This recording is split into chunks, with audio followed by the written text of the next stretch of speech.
한 영화 감독이 시나리오를 집필을 했습니다. 대부분의 영화 감독들이 자신이 쓴 시나리오를 가지고 이렇게 영화를 만들지 않습니까?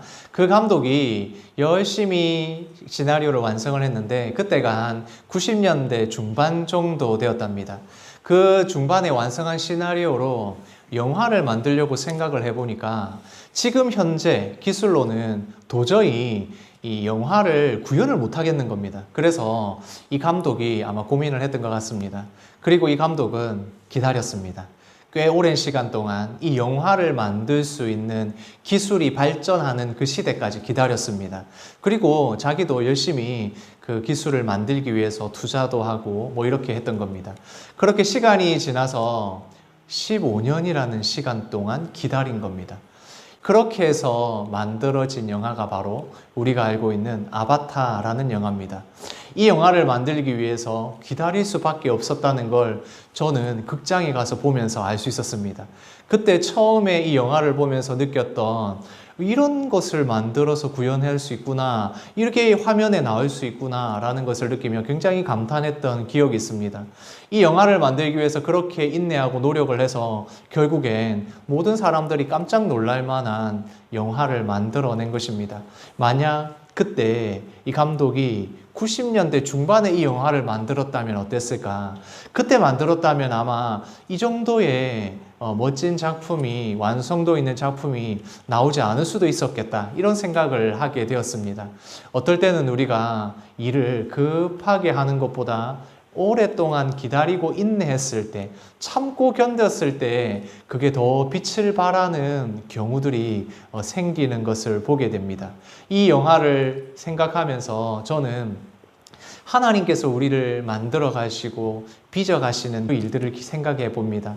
하나님께서 우리를 신앙으로 또 믿음의 사람으로 다듬어 가시는 일은 참 오랜 시간과 인내가 필요하다는 생각이 듭니다. 그럴 때 하나님도 인내하시지만 우리도 급하게 이 일들이 이루어지지 않는, 믿음의 일들이 이루어지지 않는 것에 대해서 또 어떨 때는 조급함을 느낄 때도 있지 않습니까? 그럴 때마다 우리가 생각해야 될 것이 무엇이냐면, 기다리고 인내할 때 하나님께서 온전히 주의 일들을 이루어 가신다는 것을 경험하게 됩니다. 우리 옆에 있는 성도님들에게 이렇게 한번 인사해 주시겠습니까? 기다리는 것도 행복합니다 라고 인사해 주십시오. 예, 우리 한국인들 조급하고 급하게 빨리빨리 하려고 하는 성격이 있지만 어떤 경우에는 기다려서, 또 좀 기다려서 하나님께서 이루시는 일들이 있습니다. 지금 당장 내 기도가 응답이 되지 않는다면 내가 조급하게 마음을 먹기보다 기다릴 줄 아는 것, 그 가운데에 하나님께서 나를 통하여 일을 이루어 가신다는 것, 우리 성도님들이 경험하는 이 한 주간 우리 성도님들의 신앙생활이 되었으면 좋겠습니다. 다윗이 참 오랜 기간 동안 왕이 되기 위해서 준비를 해왔습니다. 처음에 사무엘에게 기름 부음 받았던 그때를 생각하면 참 오랜 시간 동안 진정한 왕이 되지 못하는 상황들이 생겼습니다. 그런데 이제 드디어 다윗이 왕이 되어 갑니다. 온전한 왕이 되어가는 그 상황을 보면서 이 왕이 된다는 것, 이스라엘을 다스린다는 것은 단순히 능력이 많거나 대단한 능력을 가졌거나 아니면 이스라엘 모든 사람들이 왕으로 지목을 해서 되는 것이 아니라 하나님의 말씀대로 이루어진다는 것을 볼 수 있습니다. 그것을 바로 오늘 이 말씀에서 이야기하고 있는 것입니다. 같이 읽겠습니다. 다윗은 점점 강하여 가고 사울의 집은 점점 약하여 가니라. 다윗이 거느리고 있는 군대가 더 세서, 아니면 유다 지파가, 다윗을 지지하는 유다 지파가 더 강력해서가 아니라 이 모든 것은 하나님이 약속하신 대로 사무엘을 통하여 다윗에게 기름을 부었던 그때부터 시작해서 하나님의 약속이 이루어져 가고 있다는 것입니다. 하나님의 뜻대로 말씀대로 살아가면 다윗이 하나님의 약속대로 왕이 되어가고, 그래서 점점 강해져서 왕이 되는 것이고, 반대로 하나님의 뜻을 따라가는 것이 아니라 자신들의 권세, 능력, 자기들의 욕심을 부릴 때는 약해질 수밖에 없더라는 것입니다. 그래서 결국 기준이 무엇이냐? 다윗이 어떤 사람인가? 이런 게 중요하지 않습니다. 다윗이 얼마나 순종했느냐, 물론 그것도 중요하지만 기준은 바로 하나님의 약속에 있는 것입니다. 하나님께서 다윗을 왕으로 세우시겠다고 약속하셨고 그 하나님의 말씀대로 이루어져 가는 것입니다. 그렇게 선택한 다윗이기 때문에 다윗이 점점 강하여지고 결국에는 이스라엘을 다스리는 왕이 될 수 있는 것입니다. 즉 다시 말해서 다윗이 얼마나 대단하고 능력이 있는가 보다 성경 말씀에서 이야기하는 것은 하나님이 약속하셨으니까 다윗이 왕이 되는 거야. 이게 핵심이라는 겁니다. 그래서 보면 다윗이 얼마나 많은 연약한 모습과 실수들을 볼 수 있습니까? 그러나 그 가운데서도 하나님께서 선택하셔서 이 일을 이루어 가신다는 걸 볼 수 있습니다. 다윗이 했던 계산적인 행동들, 그러니까 다윗이 왕이 되기 위해서 유다로 돌아온 이후에도 있었던 일들을 보면 실수하거나 자신이 계산적으로 생각했던 일들이 많이 있습니다. 대표적인 것이 무엇이 있습니까? 여러 부인을 거느리게 되는 겁니다. 좀 힘이 있고 권세가 있는 지파의 사람들, 아니면 그런 가정들, 그런 사람들의 딸과 결혼을 해서 그렇게 하면 점점 힘이 다 모이게 되니까 정략 결혼을 했었습니다. 그뿐만 아니라 이제 아브넬이 자신에게로 온다고 했을 때 미갈도 함께 데려오라는 요청을 하게 됩니다.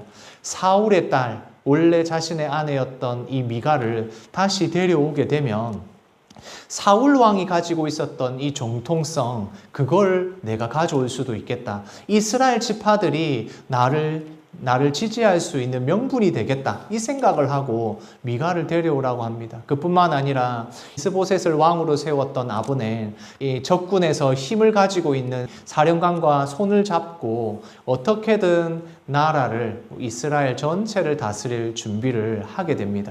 그런데 어떻게 됩니까? 그 계산적인 선택들, 이게 하면 제대로 될 거다, 이 방법이 좋다라고 생각했던 것을 결국에는 실패하게 되고, 실패로 돌아간 이유도 자신이 가장 믿었던 광야에서부터 함께하고 또 모든 싸움에서 앞장서서 전투에서 승리하고 모든 일의 어려움과 함께했던 가장 믿을만한 신복이었던 요압에 의해서 무너지게 됩니다. 그러니까 이 일을 겪고 난 다윗은 이렇게 고백할 수밖에 없는 겁니다. 같이 읽겠습니다. 내가 기름 부음을 받은 왕이 되었으나 오늘 약하여서 이 사람들을 제어하기가 너무 어려우니, 계산적으로 했던 모든 선택이 내 마음대로 안 되는구나. 내가 어떻게 제어할 수 있구나. 가장 믿을만하고 내 말을 제일 잘 들어줄 것 같던 신복이었던 요압도 이렇게 하는구나. 내가 마음대로 할 수 있는 게 없구나 라는 것이 다윗의 고백이 되는 겁니다. 내가 할 수 있을 것 같고 내가 다 계획한 대로 될 것 같지만 안 되는 경우에, 그런 일을 만나게 되면, 여러 가지 내 마음이 꺾이는 일들을 겪었을 때 우리 믿음의 사람들은 내 마음대로 안 되는구나를 느끼면 좌절하겠지만, 그 좌절한 다음에 생기는 마음이 무엇입니까? 하나님을 의지할 수밖에 없구나. 믿음으로 살아갈 수밖에 없구나. 내가 하나님을 의지하지 않으면 내 마음대로 되는 게 아무것도 없구나. 바로 그것을 느끼게 되는 겁니다. 다윗이 그래서 이렇게 고백하는 겁니다. 같이 읽겠습니다. 여호와는 악행한 자에게 그 악한 대로 갚으실지로다. 여호와 하나님께서 판단하시겠다. 이 모든 악한 일을 한 자들은 하나님이 판단하신다. 내가 판단하는 것이 아니라, 내가 선택하는 것이 아니라, 내가 요압을 징계하는 것이 아니라 하나님께서 하실 것이다. 이제 온전히 하나님께 맡기는 다윗의 모습으로 돌아오게 됩니다. 다윗의 여러 가지 계산적인 실수들, 여러 가지 세상적인 생각들, 그런 것들이 다 실패로 돌아갔을 때 다윗은 다시 여호와 하나님을 의지해야 한다는 것을 깨닫게 되는 것입니다. 유다 지파의 왕으로 세워졌지만 여전히 다윗은 여러 가지 실수를 통해서 하나님께 의지하는 방법을 배우고 있는 것입니다. 같이 말씀을 읽겠습니다. 사울의 아들 이스보셋은 아브넬이 헤브론에서 죽었다 함을 듣고 손에 맥이 풀렸고 온 이스라엘이 놀라니라. 그렇게 다윗은 이제 하나님밖에 없구나 라고 깨닫고 있는 동시에 이제 이스보셋의 진영, 이스보셋과 함께하는 사람들에게는 굉장히 충격적인 소식을 듣게 됩니다. 바로 아브넬이 죽었다는 소식입니다. 아브넬이 얼마나 이 이스보셋과 그 함께한 사람들에게 큰 영향력을 가지고 있는지 이 말씀을 보면서 알 수가 있습니다. 그 모든 사람들, 이스보셋을 따르고 있던 이스라엘 지파와 그 백성들, 그 모든 사람들이 손에 맥이 풀렸다. 아, 희망이 없구나. 우린 이제 질 수밖에 없구나. 이런 생각을 하게 되었다는 겁니다. 이스보셋을 따르고 있던 이스라엘 지파들도 아, 이제 가망이 없는데 계속 이스보셋을 따를 이유가 있을까? 이런 생각을 하면서 놀라게 되었다는 것입니다. 하나님이 약속하신 말씀대로 또한 하나님의 뜻대로 이루어지고 있습니다. 사울의 집이 어떻게 된다고요? 점점 약해져 간다는 것입니다. 아브넬이 죽었고, 아브넬이 죽고 나니까 그 이후에 이제 이스보셋과 또 이스보셋과 함께하는 사람들 사이에서는 절망감이 가득합니다. 사기가 꺾였죠. 이길 수 없겠구나라는 생각이 가득합니다.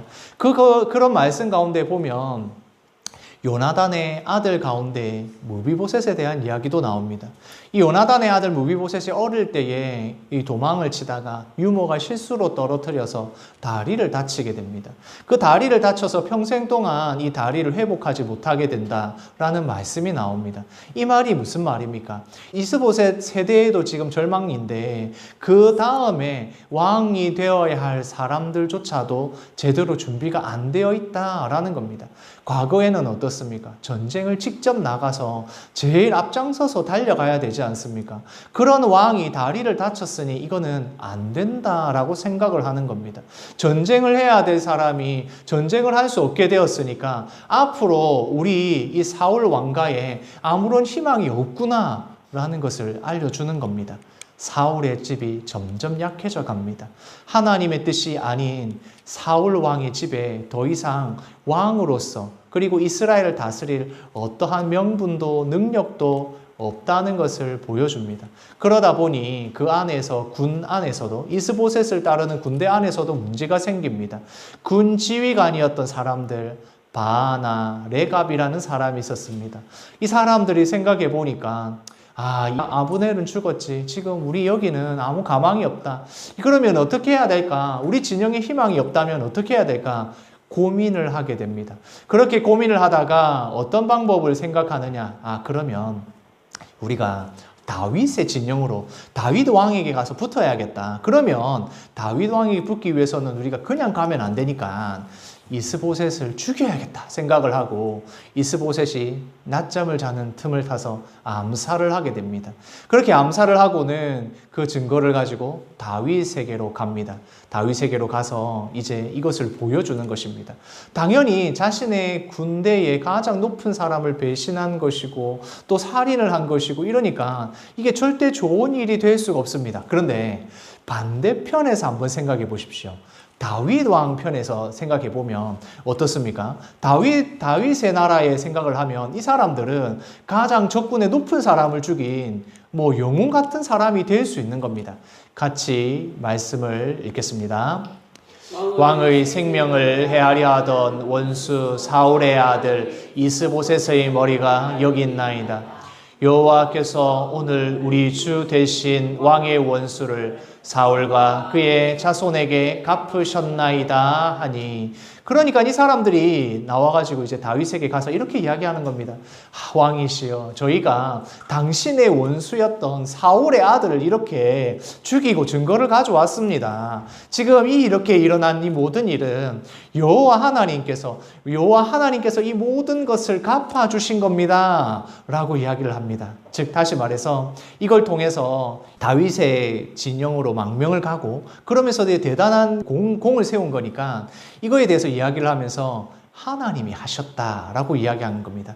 여호와 하나님이 하셨다. 자신들은 신앙인이다. 믿음을 가지고 있어서 바로 하나님의 뜻을 이루기 위해서 이렇게 암살을 했다라고 생각하는 겁니다.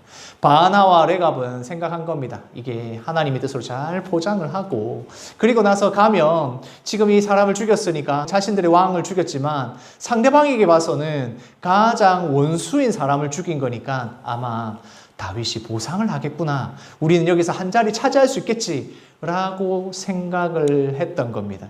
다윗의 입장에서 보면, 혹은 다윗의 군대 입장에서 보면 맞는 말일 수도 있습니다. 이 사람들에게 잘했다고 칭찬을 하고 또 상도 주고 한 자리를 줄 수도 있는 선택을 할 수도 있습니다.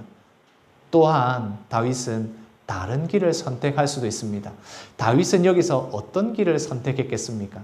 다윗이 걸어온 이 길들, 그리고 다윗이 실수하고 난 뒤에 깨닫게 된 것을 보면 우리가 어떤 길을 선택했는지를 알 수가 있는 것입니다. 같이 말씀을 읽겠습니다. 내 생명을 여러 환난 가운데서 건지신 여호와께서 살아계심을 두고 맹세하노니. 다윗은 이 사람들에게 내가 어떤 선택을 했다라는 이야기를 해주면서 가장 먼저 이야기한 것이 이것입니다. 내 생명을 여러 환난 가운데 건지신 여호와 하나님, 그 하나님을 두고 내가 맹세한다라고 이야기합니다. 즉 다시 말해서 다윗은 지금까지 광야에서 사울 왕에게 쫓겨서 여러 죽을 위기를 겪었던 그때부터 유다로 돌아왔지만 이 돌아와서 겪었던 이 모든 일들 가운데, 블레셋에서 겪었던 그 모든 일들 가운데 하나님이 어떤 분이신지를 깨닫게 된 것입니다. 자신의 선택, 자신의 이기적인 계산, 그런 것을 했을 때는 다 실패했었지만 하나님의 뜻을 따라서 공의를 행하려고 하고 하나님의 바른 길을 선택했을 때 하나님이 어떻게 보호하고 인도하셨던 것을 경험했기 때문에 여호와 하나님의 이름을 두고 이야기하는 것입니다. 다윗의 이 경험들은 이제 다윗의 선택으로 나타나게 되는 것입니다. 어려움과 그 여러 가지 상황 가운데 그 모든 일들을 하나님이 어떻게 해결하시는 것을 경험했거든요. 하나님께서 내가 어떤 선택을 했을 때 하나님께서 인도하고 보호하시는 것을 다윗이 경험했거든요. 그러니까 다윗의 이 여러 가지 경험들은 다윗의 선택으로 바뀌게 되는 것입니다. 풍랑을 만났을 때에, 그 풍랑 한가운데에 배에 있다고 생각을 한번 해보십시오. 그 상황 가운데 우리는 어떻게 하겠습니까? 간절히 기도하지 않겠습니까? 하나님이 지켜달라고 기도할 수밖에 없는 상황입니다. 어찌할 수가 없는 것이죠. 지금 현대와 같은 배라면 좀 나을 수도 있는데 이 도수로 가는, 바람으로 가는 배라면 더 하나님 앞에 매어 달릴 수밖에 없습니다. 그렇게 간절히 기도했을 때 풍랑 가운데서 안전하게 돌아왔다면 그 배 가운데에서 기도했던 그 경험, 그것이 나에게 신앙의 경험이 되고 믿음의 확신이 되는 것입니다.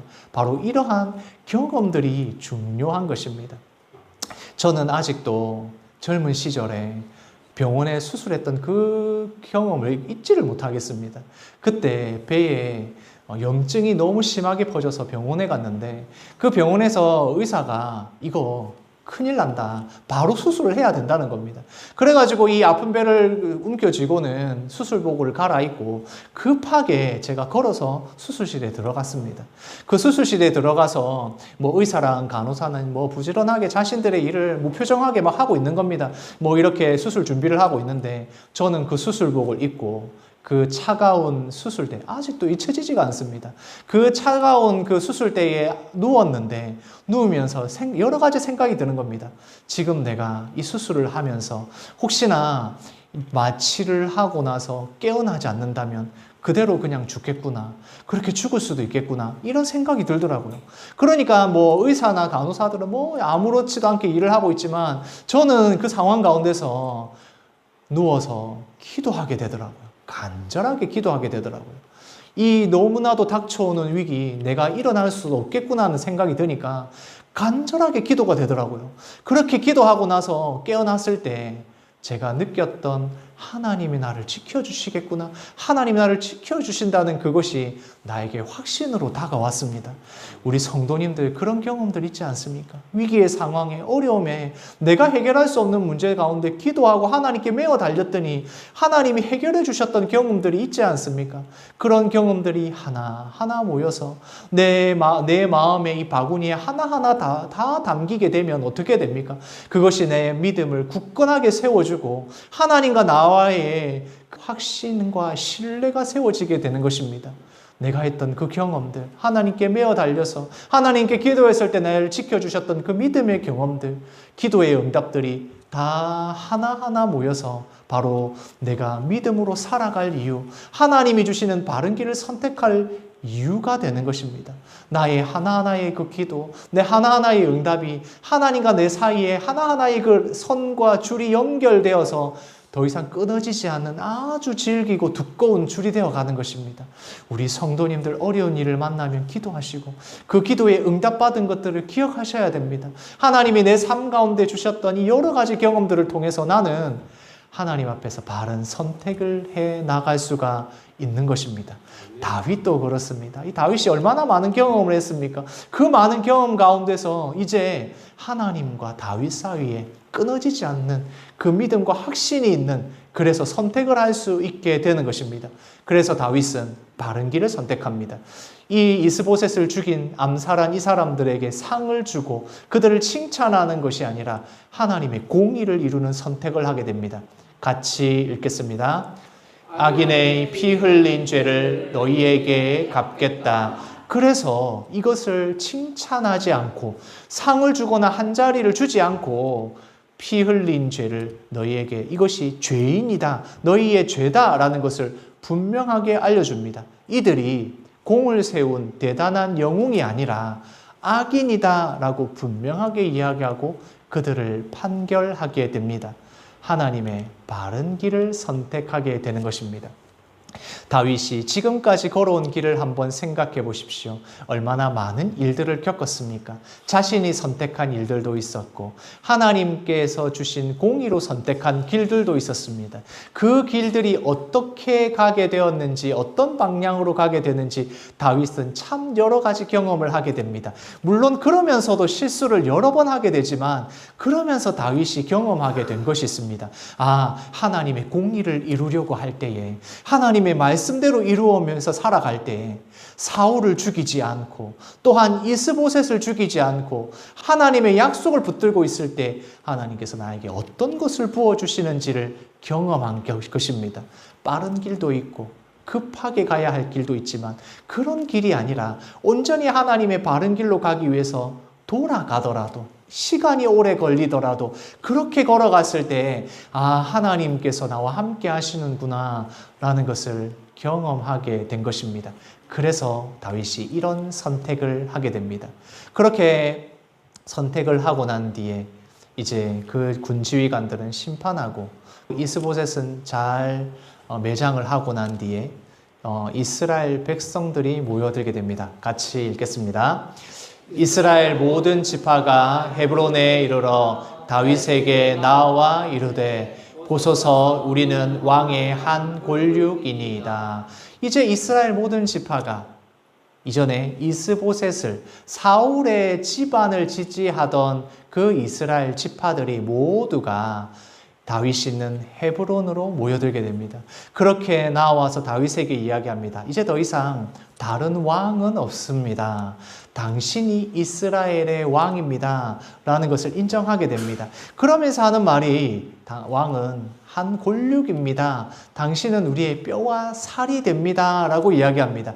이것은 아담이 하와를 보고 했었던 말 아닙니까? 하와를 보고 나서 했던 그 말처럼 우리가 어떻게 남입니까? 우리는 한 가족, 한 지체입니다 라는 이야기를 하게 됩니다. 이제 이스라엘 모든 지파들, 모든 백성들이 다윗을 지지하게 되었습니다. 다윗이 계산적으로 뭔가를 하려고 했을 때 그 일은 잘 안 되었지만 하나님의 공의를 이루려고 했을 때, 하나님의 뜻대로 하려고 했을 때 이 왕이 되어가는 모습을 보게 됩니다. 그렇게 모여온 이스라엘 백성들, 이스라엘 지파들이 이야기합니다. 당신은 이 이스라엘의 목자가 되실 겁니다. 당신이 이 이스라엘의 목자가 되어 주십시오 라고 이야기합니다. 온 이스라엘을 다스리는 왕은 자기 마음대로 권세와 권력을 휘두르는 그런 왕이 아니라 목자와 같다는 것입니다. 다시 말해서 이스라엘을 양무리처럼 여겨서 잘 돌보고 잘 섬겨주는 것이 바로 이스라엘의 왕이라는 의미입니다. 다윗이 얼마나 이걸 잘 알고 있겠습니까? 원래 목자였던 다윗은 이 말이 무슨 말인지 너무 잘 알고 있습니다. 온 이스라엘을 다스린다는 것은 하나님의 뜻대로 양무려와 같은 이스라엘을 잘 돌본다는 의미입니다. 하나님의 말씀대로 잘 이끌어간다는 것입니다. 하나님의 뜻대로 공의로 통치할 때 하나님의 주권이 드러나는 겁니다. 그래서 다윗은 이스라엘의 주권자가 되는 것입니다. 하나님의 뜻대로 다스리는 주권자가 되는 것. 이것이 백성들이 원하는 것이고 다윗도 그것에 대해서 인정을 하게 되는 것입니다. 지금까지 우리가 사무엘상 말씀부터 시작해서 사무엘 하에 이르기까지 오랜 시간 동안 말씀을 같이 묵상을 했습니다. 다윗이 사무엘에게 기름을 부음 받은 그때부터 시작을 해서 블레셋에 도망하여 망명했던 그 시절, 또 돌아왔으나 유다 지파만을 다스리는 왕이 되었던 그 7년 6개월, 그 모든 시간이 지나고 드디어 이스라엘을 통일 이스라엘의 왕이 되었습니다. 얼마나 오랜 시간이 걸렸습니까? 이 하나님의 약속이 이루어지는 시간을 보십시오. 다윗이 지금 청년에서 중년이 지나간 그 시간까지 걸려서 겨우 이제 왕이 되었습니다. 하나님의 약속이 이루어지는 이 긴 시간이 있었다는 겁니다. 우리는 이걸 보면서 그렇게 생각할 수 있습니다. 얼마나 기다려야 돼? 하나님 앞에 기도해놓고 하루 이틀 정도 기도하고 3일째 되는 날 하나님 왜 응답 안 하십니까? 하나님 내가 이렇게 기도하는데 왜 안 들어주십니까? 일주일 좀 지나서도 하나님 제가 이렇게까지 기도하는데 안 들어주신다고요? 혹시 이렇게 하지는 않으십니까? 얼마나 기다려야 하는가? 조급해하고 내 기도에 응답받지 못하는 것, 내가 믿음 생활을 신앙생활을 이렇게 하는데 내 삶은 왜 이렇게 되느냐라고 혹시 조급해하지는 않으십니까? 하나님께서 우리에게 그 기도하는 응답의 시간이 언제가 될지 우리가 알 수 없을 때가 많습니다. 아주 빨리 너무나도 선명하게 들어주실 때도 있지만 오랜 시간 동안 내 평생을 걸려서 기도에 응답받는 경우도 있습니다. 그럴 때에 다윗을 한번 생각해 보십시오. 다윗이 왕이 되어가는 그 모든 과정이 하나님이 바로 왕으로 딱 세우시는 것이 아니라 그 모든 과정을 거쳤을 때에 진짜 왕이 될 수 있음을 아셨기에 이 훈련의 과정, 고난의 과정, 어려움의 과정들을 거치게 되는 겁니다. 기도하면서 하나님 왜 안 들어주십니까? 지금 당장 들어주셔야 내가 하나님 말씀 잘 듣죠. 이렇게 하기 전에 하나님께서 왜 나에게 인내하게 하실까? 왜 이 시간이 필요한가를 생각하면서 꾸준히 기도하고 또 신앙생활 하시는 우리의 자세가 필요하다는 것입니다. 이제 다윗이 온 이스라엘의 왕이 됩니다. 같이 말씀을 읽겠습니다. 다윗 왕이 헤브론에서 여호와 앞에 그들과 언약을 맺음에 그들의 다윗에게 기름을 부어 이스라엘 왕으로 삼으니라. 다윗이 이제 온 이스라엘 지파들이 모여 있는 모든 사람들이 보는 앞에서 이제 지지를 받고 왕으로 세움 받게 됩니다. 여호와 하나님 앞에 기름 부음을 받습니다. 이 말은 이스라엘 모든 지파들도 그리고 또한 다윗도 이 왕이 되면서 여호와 하나님 앞에 언약을 세웠다, 약속을 했다는 겁니다. 모든 지파는 이 다윗을 왕으로 세우는 것, 또 다윗은 모든 이스라엘 백성들을 목자와 같이 하나님의 뜻대로 잘 다스릴 것을 하나님 앞에서 언약을 맺었다, 약속을 했다는 것입니다. 이제 헤브론에서 다윗이 예루살렘으로 옮겨가서 모든 이스라엘을 다스리는 왕이 되었습니다. 우리는 다윗을 보면서 다윗이 오실 예수님의 예고편 같은 것이다 라고 말씀을 드렸습니다. 이렇게 다윗을 보면서 예수님이 어떤 분이신지를 알게 되는데 다윗이 한 목자로서 살아가다가 그 한 목자가 유다 지파에서 또 온 이스라엘을 다스리는 왕이 된 것처럼 예수님께서 이스라엘의 한 목수의 아들로 오셨지만 그 목수의 아들로 오신 예수님이 이스라엘을 넘어서 온 세상에 예수 그리스도께서 왕이 되셨던 것을 우리가 생각하게 되는 것입니다. 다윗이 온 이스라엘의 왕이 된 것처럼 온 세계를 다스리는 예수 그리스도를 생각나게 하는 것입니다. 이제 우리는 예수님께서 세우신 하나님의 나라 가운데 살아갑니다. 우리가 살아가는 세상과 우리의 교회 가운데에 하나님의 나라를 이루어 갑니다. 이미 하나님의 나라가 시작이 되었고 또 완성될 하나님의 나라, 그것을 바로 다윗을 통해 보여주셨고 이제 예수님을 통해서 온 세계가 하나님의 나라로 이루어지는 것을 보고 경험하게 됩니다. 그 일을 위해서 우리를 먼저 부르셨고 하나님의 나라 한 사람 한 사람으로서 우리가 교회를 통하여 이루어져 가게 하는 그 일을 우리에게 맡겨 놓으셨습니다. 이 일을 감당하기 위해서, 신앙으로 살아가기 위해서 가장 중요한 것이 있습니다. 기초가 중요합니다. 악기를 하나 다루더라도, 공부를 하더라도, 운동을 해도 마찬가지입니다. 그 모든 것을 하면 가장 중요한 게 뭘까? 기초가 제일 중요합니다. 기초가 잘 세워져 있지 않으면 흔들리거나 넘어지게 됩니다. 건물도 마찬가지입니다. 건물이 높이 올라가려면 어떻게 해야 됩니까? 기초는 더 든든해야 됩니다. 같이 읽겠습니다. 건물이 높이 올라갈수록 기초는 더 깊이 파야 한다. 우리가 더 건물을 높이 올리려면 우리의 공부나 운동이나 음악이나 악기나 모든 것도 마찬가지입니다. 기초가 너무너무나도 중요합니다. 그러면 우리 신앙의 기초는 무엇이겠습니까? 우리가 신앙생활 하면서 하나님의 나라를 이루어가는 우리의 기초는 무엇이겠습니까? 하나님의 말씀입니다. 하나님의 약속의 말씀을 우리가 붙들고 있는 그 믿음의 확신, 바로 여기에 있습니다. 경험적으로 기도하면서 했었던 그 모든 확신들을 통해서 하나님의 약속을 붙드는 것, 이게 흔들리면 안 됩니다. 바로 우리의 기초가 여기에 있는 것입니다. 그렇게 기초가 바로 세워졌을 때에 느리더라도 돌아가더라도 우리가 온전히 하나님의 공의를 세우는 선택, 하나님이 원하시는 하나님의 뜻대로 하는 선택을 하게 되는 것입니다. 같이 읽겠습니다.